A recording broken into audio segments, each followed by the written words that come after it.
नमस्कार किसान भाइयों, गेहूं कटाई के बाद यदि हम गन्ना बुआई करते हैं तो इसे गन्ने की लेट बुआई माना जाता है।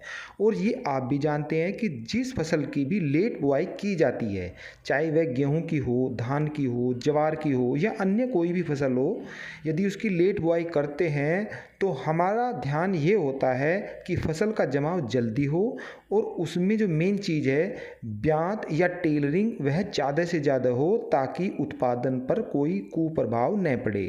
रही बात गन्ने की, तो इसका आदर्श बुआई का समय जो है वो है 15 फरवरी से 15 मार्च के बीच में रहता है।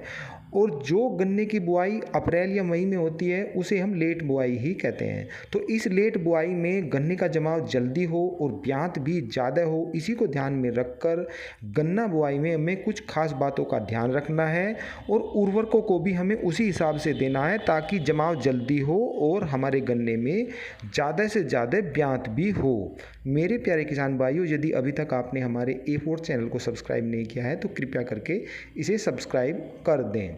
किसान भाइयों, अब जो बुआई आप कर रहे हैं गन्ने की, तो उसमें आपको कुछ बातों का भी ध्यान रखना है। इस समय आप सूखे की गन्ने की बुआई करें, क्योंकि उसका जल्दी से जल्दी जमाव होता है।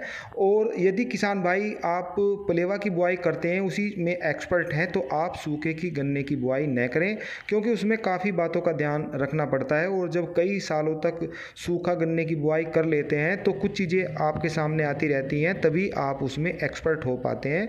वरना आपका जमाव यदि आप पहली साल ही करोगे तो कई चीज़ें उसमें ऐसी रह जाती हैं कि सूखे में गन्ने की बुआई अच्छी नहीं रहती।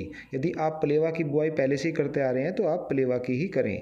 मैंने वो चीज़ बताई है कि जो सूखे के गन्ने की बुआई इस समय करते हैं तो उसका जमाव कुछ जल्दी हो जाता है, इसीलिए वे बेटर रहती है। रही बात बीज की, तो बीज जो आप जिस खेत से भी लें उसमें मुलायम गन्ना होना चाहिए, हार्ड नहीं होना चाहिए। किसान भाइयों, जो हार्ड गन्ना होगा वो लेट जमेगा और जो गन्ना मुलायम होगा उसका अंदाज़ा आप आसानी से लगा सकते हैं, तो उसका जमाव बहुत ही जल्दी होता है। अब मैं आपको उर्वरक भी उसी हिसाब से बता रहा हूँ जिससे कि ब्यात भी ज़्यादा हो और गन्ने का जमाव भी जल्दी हो। तो इसमें मैं आपको 3 डोज बता रहा हूँ और 3 डोज में जो मैं खाद बता रहा हूँ उनका महत्व भी बताऊँगा कि ये क्या क्या काम करते हैं। तो इसमें आप पहले लीजिए 50 केजी DAP, इसमें 18% नाइट्रोजन होती है और 46% फास्फोरस होता है। दूसरा है 25 केजी नाइट्रोजन। नाइट्रोजन मैंने इसीलिए कम की है क्योंकि 18% नाइट्रोजन आपको DAP में भी मौजूद है, वहाँ से इसको गन्ना फसल को मिल रही है। अगला है 25 KG potash, 5 KG sulphur. Sulphur यहाँ 2 तरीके से काम करेगा। एक तो ये गन्ना टुकड़ों को गर्मी यानी कि हीट देगा, जिससे कि उसका जमाव बहुत ही जल्दी होगा।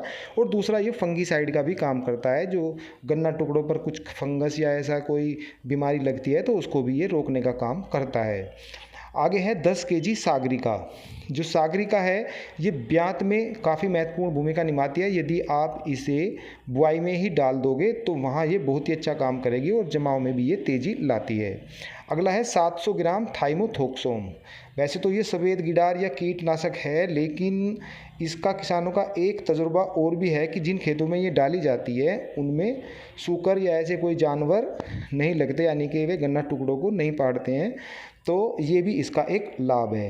ये जो मैंने डोज बताई है ये 1 एकड़ के लिए है। बुआई के समय आप इसे प्रति एकड़ के हिसाब से दे दें।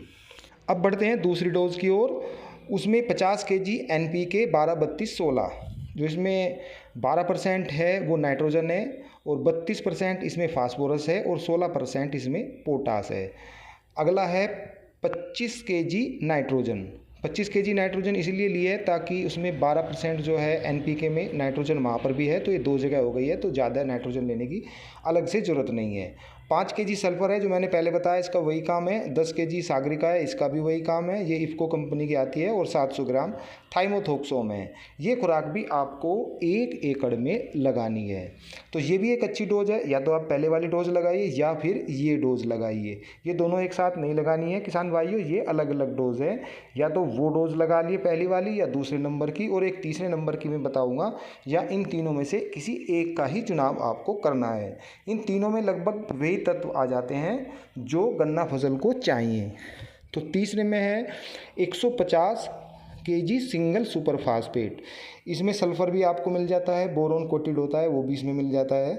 तो इसमें जो फास्फोरस होता है वो होता है 16%, यानी कि DAP का 1 बैग और SSP के 3 बैग बराबर हैं, तो इसीलिए मैंने 150 kg ये बताया है। अगला है 40 kg नाइट्रोजन, क्योंकि SSP में नाइट्रोजन नहीं होती इसीलिए यहाँ पर नाइट्रोजन को बढ़ा दिया गया है। 4 kg सल्फ़र, क्योंकि SSP में सल्फ़र होता है तो इसीलिए 5 kg की बजाय आप यहाँ पर 4 kg सल्फ़र रखिए।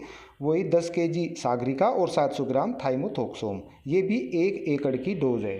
तो किसान भाइयों, जो मैंने ये 3 डोज़ बताई हैं, इन 3 डोज़ में जो भी तत्व हैं वे लगभग बराबर बराबर हैं। इनमें से आप किसी का भी चुनाव कर लें तो आपके गन्ना पौधे को वे सभी तत्व मिल जाते हैं।